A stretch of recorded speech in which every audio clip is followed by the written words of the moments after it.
विश्वविख्यात ज्ञान और मोक्ष के पवित्र नगरी गया जी के हम प्रणाम करहि।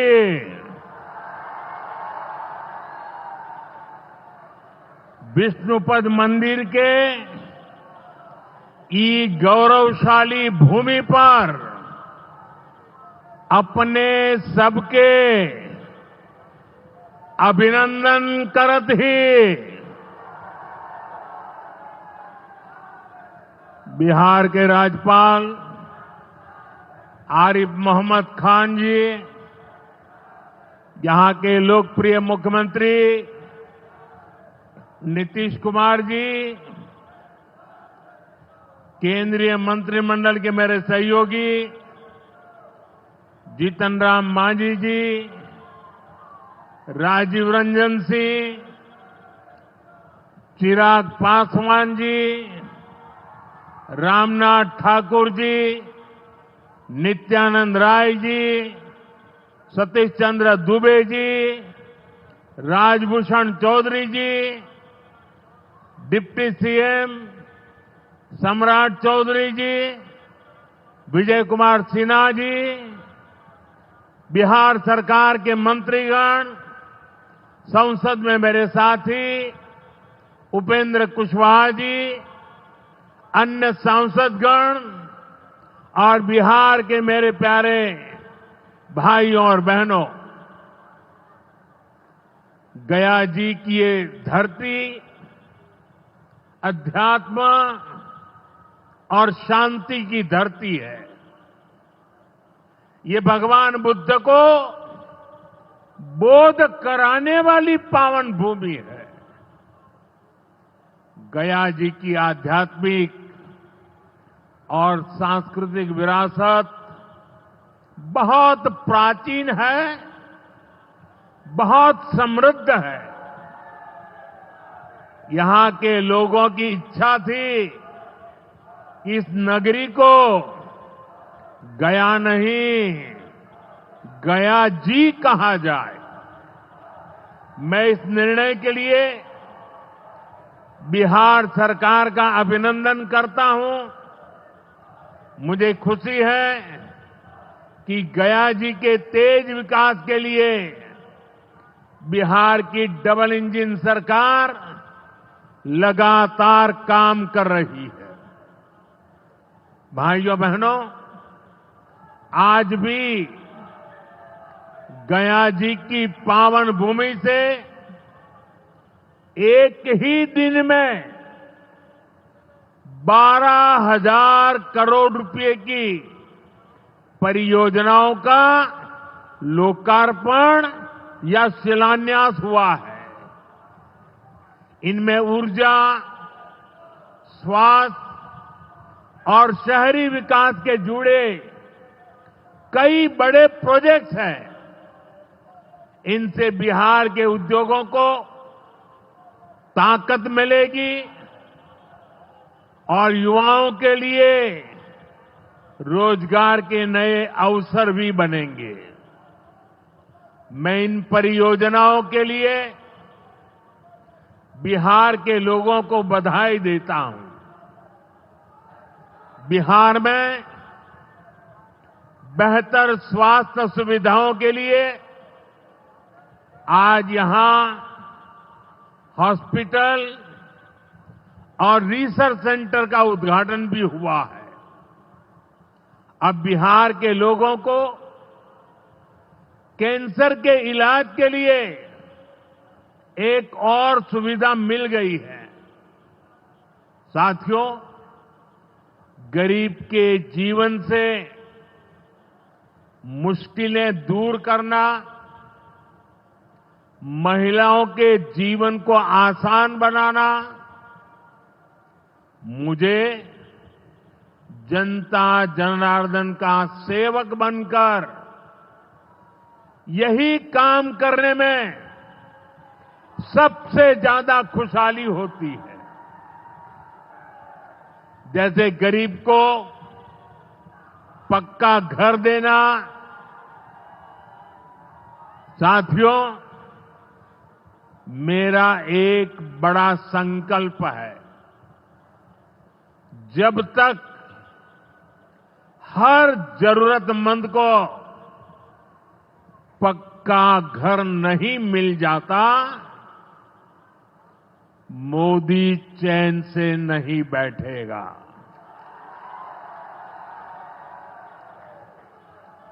इसी सोच के साथ पिछले 11 साल में 4 करोड़ से अधिक गरीबों को पक्के घर बनाकर दे दिए गए। अकेले हमारे बिहार में 38 लाख से अधिक आवास बनाए गए। गया जिले में भी 2 लाख से अधिक परिवारों को अपना पक्का घर मिला है। और हमने सिर्फ घर यानी 4 दीवारें नहीं दी, बल्कि उन घरों के साथ गरीब को उसका स्वाभिमान दिया है। इन घरों में बिजली, पानी, शौचालय और गैस कनेक्शन की सुविधाएं दी हैं। यानी गरीब परिवारों की भी सुविधा, सुरक्षा और सम्मान से जीने की गारंटी मिली है। साथियों, आज इसी सिलसिले को आगे बढ़ाते हुए बिहार के मगध क्षेत्र के 16,000 से ज्यादा परिवारों को अपना पक्का घर दिया है। यानी इस बार इन परिवारों में दिवाली और छठ पूजा की रौनक और ज्यादा होगी।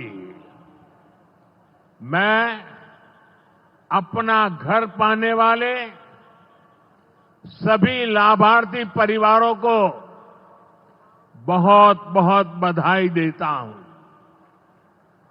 और जो लोग अब भी पीएम आवास योजना के लाभ से छूट गए हैं, मैं उन्हें विश्वास दिलाता हूं कि पीएम आवास का अभियान तब तक जारी रहेगा जब तक हर गरीब को अपना पक्का घर नहीं मिल जाता। साथियों, बिहार चंद्रगुप्त मौर्य और चाणक्य की धरती है। जब जब किसी दुश्मन ने भारत को चुनौती दी है, बिहार देश की ढाल बनकर खड़ा हुआ है। बिहार की धरती पर लिया हुआ और संकल्प, ये धरती की ताकत है। इस धरती पर लिया गया हर संकल्प कभी खाली नहीं जाता। और इसलिए तो भाइयों बहनों, जब कश्मीर के पहलगाम में आतंकी हमला हुआ था, हमारे निर्दोष नागरिकों को उनका धर्म पूछ करके मारा गया, मैंने बिहार की इसी धरती से आतंकवादियों को मिट्टी में मिलाने की बात कही थी। आज दुनिया देख रही है, बिहार की धरती से लिया गया वो संकल्प पूरा हो चुका है। आपको याद होगा, उधर से पाकिस्तान हम पर ड्रोन हमले कर रहा था, मिसाइलें दाग रहा था और इधर भारत पाकिस्तान की मिसाइलों को हवा में तिनके की तरह बिखेर रहा था। पाकिस्तान की एक भी मिसाइल हमें नुकसान नहीं पहुंचा पाई। साथियों, ऑपरेशन सिंदूर ने भारत की रक्षा नीति की नई लकीर खींच दी है। अब भारत में आतंकवादी भेजकर हमले करा के कोई बच नहीं सकेगा। आतंकवादी चाहे पाताल में क्यों न छिप जाए, भारत की मिसाइलें उन्हें दफन करके रहेगी। साथियों, बिहार का तेज विकास केंद्र की एनडीए सरकार की बहुत बड़ी प्राथमिकता है। इसलिए आज बिहार चौतरफा विकास के रास्ते पर आगे बढ़ रहा है। बीते वर्षों में पुरानी समस्याओं के समाधान तलाशे गए हैं और नई प्रगति के रास्ते भी बनाए गए हैं। आप याद करिए, लालटेन राज में यहां कैसी दुर्दशा थी। लालटेन राज में एक क्षेत्र लाल आतंक से जकड़ा हुआ था। माओवादियों की वजह से शाम के बाद कहीं आना जाना मुश्किल था। गया जी जैसे शहर लालटेन राज में अंधेरे में डूबे रहते थे।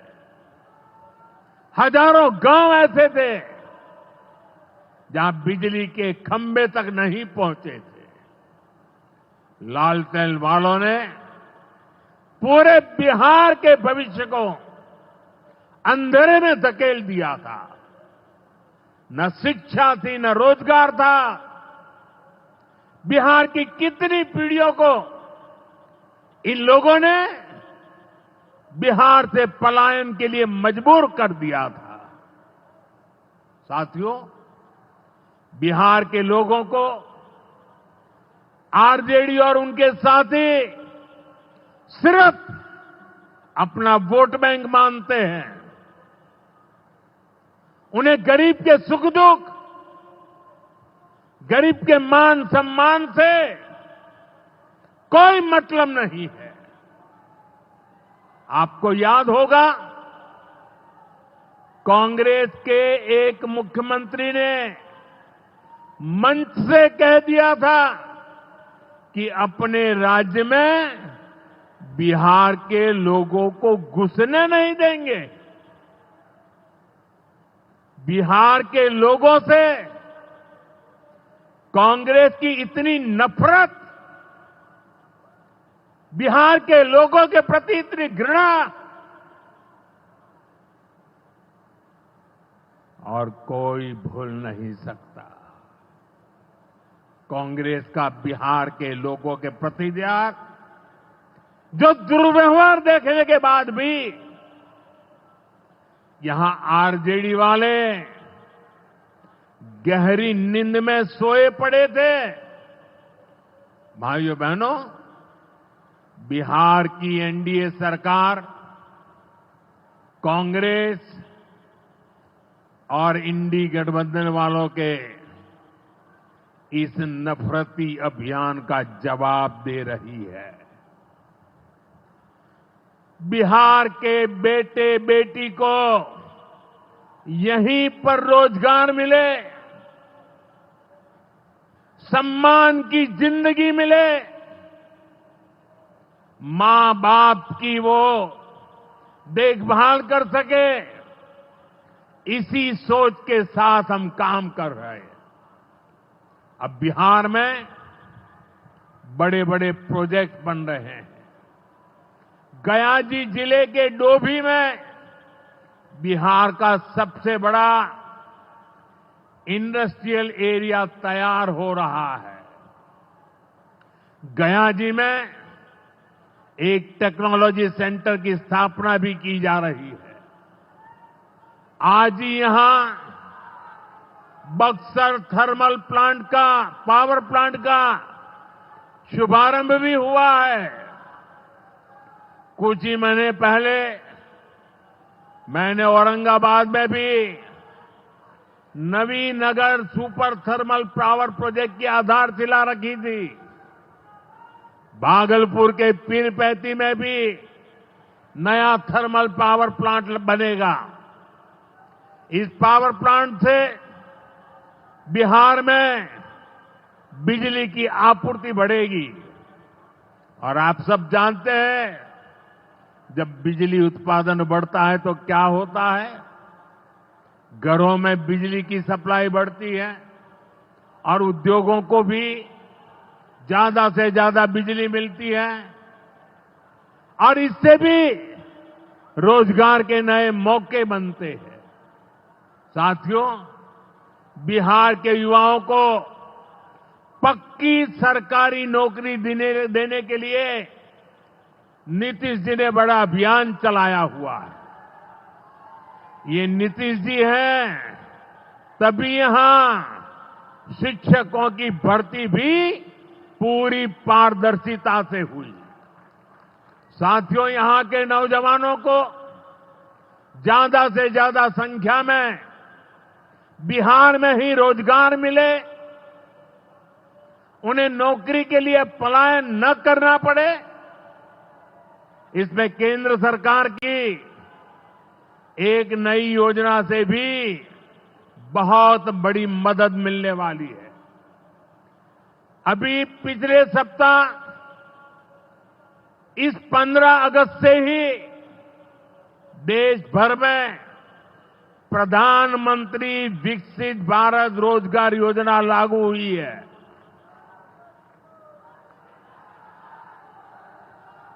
इसके तहत हमारे युवा जब निजी क्षेत्र में पहली नौकरी करेंगे तो केंद्र सरकार उन्हें अपने पास से 15,000 रुपये देगी। जो प्राइवेट कंपनियां युवाओं को रोजगार देगी, उन्हें भी अलग से पैसे सरकार देगी। इस योजना का बहुत बड़ा लाभ बिहार के मेरे युवाओं को भी होगा। साथियों, हमारे देश में कांग्रेस हो, आरजेडी हो, इनकी सरकारों ने कभी जनता के पैसे का मोल नहीं समझा। इनके लिए जनता के पैसे का मतलब रहा है खुद की तिजोरी भरना। इसलिए कांग्रेस आरजेडी की सरकारों में सालों साल तक परियोजनाएं पूरी नहीं होती थी। कोई योजना जितनी लटकती थी उतना उसमें ये पैसे कमा लेते थे। अब इस गलत सोच को भी एनडीए सरकार ने बदल दिया है। अब शिलान्यास के बाद कोशिश होती है जल्द से जल्द समय सीमा में उस काम को पूरा करने के लिए सफल प्रयास किया जाए। आज का एक कार्यक्रम इसका भी एक शानदार उदाहरण है। औटा सिमरिया सेक्शन का शिलान्यास करने का सौभाग्य बिहार के लोगों ने मुझे दिया था। और आप लोगों की कृपा देखिए, आप लोगों का प्रेम देखिए कि जिस ब्रिज का शिलान्यास आपने मुझे करने के लिए कहा, आज इसका लोकार्पण करने का अवसर भी आपने मुझे दिया है। ये पुल सिर्फ सड़कों को नहीं, पूरे उत्तर और दक्षिण बिहार को जोड़ने का काम करेगा। जो भारी वाहन पहले गांधी सेतु से होकर 150 किलोमीटर का लंबा चक्कर काटते थे, अब सीधा रास्ता पाएंगे। इससे व्यापार तेज होगा, उद्योगों को ताकत मिलेगी और तीर्थयात्रियों का भी पहुंचना आसान होगा। विकास के जिन प्रोजेक्ट की नींव एनडीए सरकार में रखी जाती है, वो पूरा होकर रहेंगे, ये बात पक्की है। साथियों, एनडीए की डबल इंजन सरकार यहां रेलवे के विकास के लिए भी तेजी से काम कर रही है। अमृत भारत स्टेशन योजना के तहत गयाजी रेलवे स्टेशन को आधुनिक बनाया जा रहा है। इससे गयाजी रेलवे स्टेशन पर यात्रियों को एयरपोर्ट जैसी सुविधाएं मिलेगी। आज गया वो शहर है जहां राजधानी, जनशताब्दी और made in India Vande Bharat ट्रेनों की सुविधा उपलब्ध है। गया जी सासाराम, प्रयागराज, कानपुर होते हुए दिल्ली तक सीधा कनेक्शन बिहार के युवाओं को, यहां के किसानों को, यहां के व्यापारियों के लिए नई संभावनाएं बना रहा है। भाई और बहनों, आपके आशीर्वाद से, देश के अटूट भरोसे के कारण साल 2014 में प्रधानमंत्री के तौर पर शुरू हुआ मेरा सेवा काल, ये सेवा काल निरंतर जारी है। इतने वर्षों में हमारी सरकार पर भ्रष्टाचार का एक भी दाग नहीं लगा। जबकि आजादी के बाद कांग्रेस की सरकारें जो 60-65 साल तक सरकार में रही है, उनके भ्रष्टाचार की लंबी लिस्ट है। आरजेडी का भ्रष्टाचार तो बिहार का बच्चा बच्चा जानता है। मेरा साफ मानना है कि भ्रष्टाचार के विरुद्ध लड़ाई को अगर अंजाम तक पहुंचाना है तो कोई भी कार्रवाई के दायरे से बाहर नहीं होना चाहिए। आप सोचिए, आज कानून है कि अगर किसी छोटे सरकारी कर्मचारी को 50 घंटे तक हिरासत में रख दिया तो अपने आप वो सस्पेंड हो जाता है। ड्राइवर हो, छोटा क्लार्क हो, प्यून हो, उसकी जिंदगी हमेशा हमेशा के लिए तबाह हो जाती है। लेकिन अगर कोई मुख्यमंत्री है, कोई मंत्री है, कोई प्रधानमंत्री है, तो वो जेल में रह करके भी सत्ता का सुख पा सकता है। ये कैसे हो सकता है? हमने कुछ समय पहले ही देखा है कि कैसे जेल से ही फाइलों पर साइन किए जा रहे थे, जेल से ही सरकारी आदेश निकाले जा रहे थे। नेताओं का अगर यही रवैया रहेगा तो ऐसे भ्रष्टाचार के विरुद्ध लड़ाई कैसे लड़ी जा सकती है। साथियों, संविधान हर जनप्रतिनिधि से ईमानदारी और पारदर्शिता की उम्मीद करता है। हम संविधान की मर्यादा को तार तार होते नहीं देख सकते। इसलिए एनडीए सरकार भ्रष्टाचार के खिलाफ एक ऐसा कानून लाई है जिसके दायरे में देश का प्रधानमंत्री भी है। इस कानून में मुख्यमंत्री और मंत्रियों को भी शामिल किया गया है।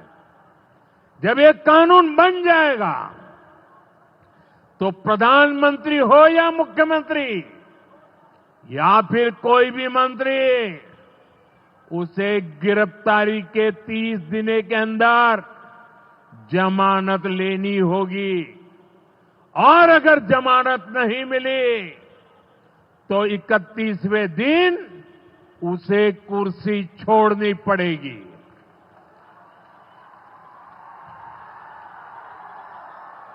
आप कहिए भाइयों, जो जेल जाए उसने कुर्सी छोड़नी चाहिए कि नहीं छोड़नी चाहिए?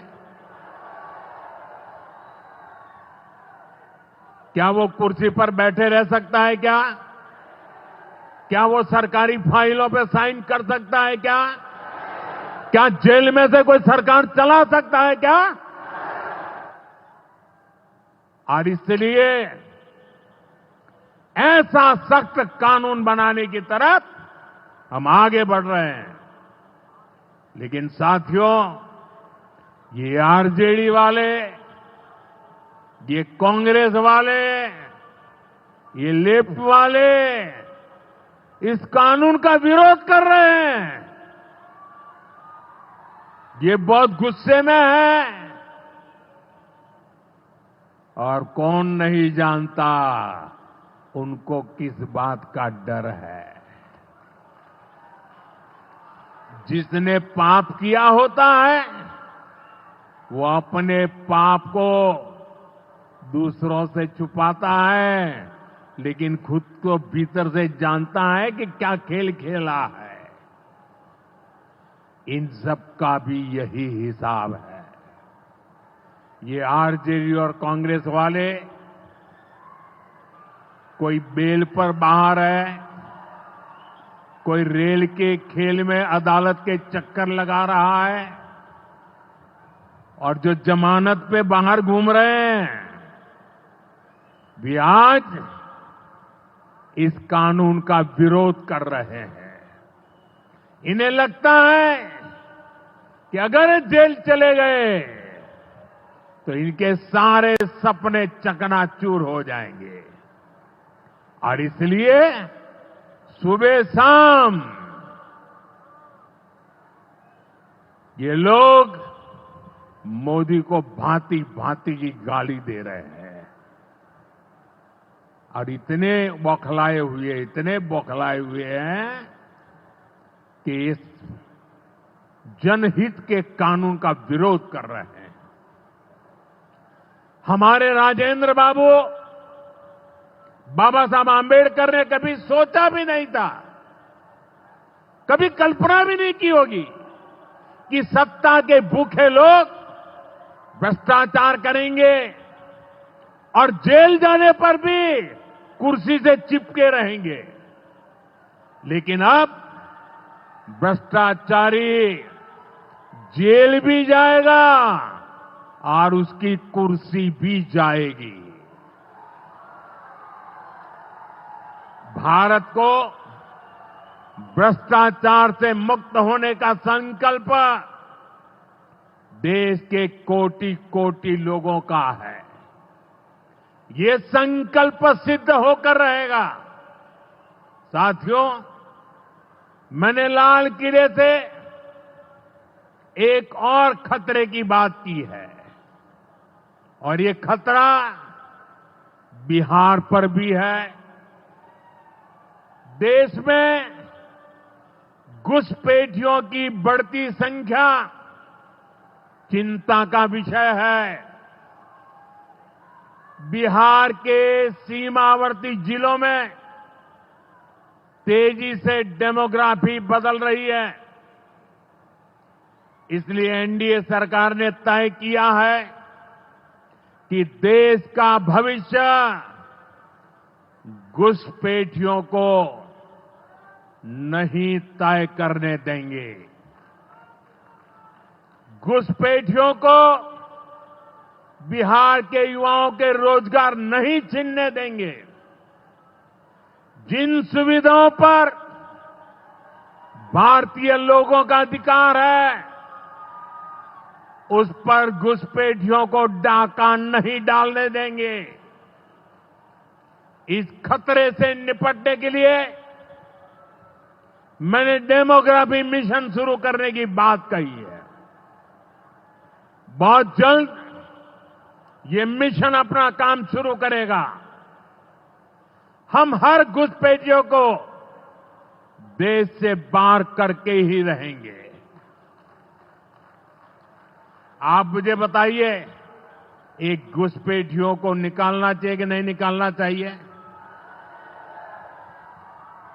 क्या ये घुसपैठिए आपका रोजगार छीनने आपको मंजूर है? एक घुसपैठिए आपकी जमीन पे कब्जा कर ले आपको मंजूर है? एक घुसपैठिए आपका हक छीन ले आपको मंजूर है? बिहार के आप सभी लोग देश के भीतर बैठे घुसपैठियों के समर्थकों से भी सावधान रहिए। जान जाइए कौन घुसपैठियों के साथ खड़ा है। कांग्रेस और आरजेडी जैसे दल बिहार के लोगों का हक छीनकर घुसपैठियों को देना चाहते हैं। तुष्टीकरण के लिए, वोट बैंक को बढ़ाने के लिए कांग्रेस आरजेडी वाले कुछ भी कर सकते हैं, कितने ही नीचे जा सकते हैं। इसलिए बिहार के लोगों को बहुत सतर्क रहना है। साथियों, हमें हमारे बिहार को कांग्रेस आरजेडी की बुरी नजर से बचाकर रखना है। बिहार के लिए ये समय बहुत अहम है। बिहार के युवाओं के सपने पूरे हो, बिहार के लोगों की आकांक्षाओं को नई उड़ान मिले, इसके लिए केंद्र सरकार और नीतीश जी के साथ हम कंधे से कंधा मिलाकर बिहार के कल्याण के लिए काम कर रहे हैं। बिहार में विकास की गति बनी रहे, इसके लिए डबल इंजन की सरकार लगातार मेहनत कर रही है। आज के विकास प्रोजेक्ट इसी दिशा में महत्वपूर्ण कदम है। मैं एक बार फिर इन परियोजनाओं के लिए बिहार को बहुत बहुत बधाई देता हूं। मेरे साथ बोलिए, भारत माता की।